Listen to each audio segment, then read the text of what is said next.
लालची व्यक्ति। घी के दो व्यापारियों की दुकानें एक दूसरे के बराबर में थीं। एक दिन उनमें से एक ने दूसरे से 500 स्वर्ण मोहरें उधार लेने की सोची और अपना कर्ज बिना किसी परेशानी के चुकाने को कहा। लेकिन जब कर्ज वापस करने का समय आया तो उसने ऐसा करने से मना कर दिया।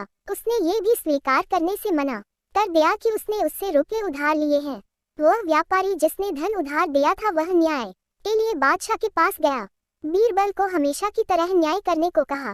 बीरबल ने दोनों को बुलवाया और दोनों की कहानी सुनी। बीरबल ने दोनों से 10 दिन का समय मांगा और दोनों व्यापारियों को घर भेज दिया। समस्या पर गहन विचार के बाद बीरबल ने तेल के 10 टिन मंगवाए। हर टिन में 10 किलो तेल था और उनमें से 2 में बीरबल ने सोने के सिक्के डाल दिए। तब उसने 10 टिन अलग अलग 10 व्यापारियों को दिए और उनकी कीमत पता करने को कहा। उन्हें वे टिन घर ले जाने और 3 दिन बाद वापस आने को कहा। बीरबल ने सोने के सिक्के वाले दोनों बर्तन घी व्यापारियों को दे दिए। वह व्यापारी जिसने धन उधार दिया था वह ईमानदार था और उसने सोने का सिक्का लौटा दिया। लेकिन उसके बेईमान पड़ोसी को सिक्का मिला तो उसने उसे अपने बेटे को दे दिया। निश्चित दिन पर सभी 10 व्यापारी तेल लेकर बीरबल के पास आए और उन्हें मूल्य के बारे में बताया। बीरबल ने उस व्यापारी के टिन को ध्यान से देखा जो अपना कर्ज नहीं चुकाना चाहता था और यह भी देखा कि सिक्का गायब होने के साथ उसमें से कुछ तेल भी कम था। जब बीरबल ने इस बारे में पूछा तो व्यापारी ने जवाब दिया कि जब मैंने इसे परखने के लिए गर्म किया होगा ये तब कम हो गया होगा।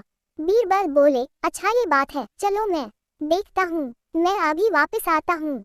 ऐसा कहकर वह अंदर गया और अपने एक नौकर को उस व्यापारी के घर जाकर उसके पुत्र से सिक्का लाने को कहा।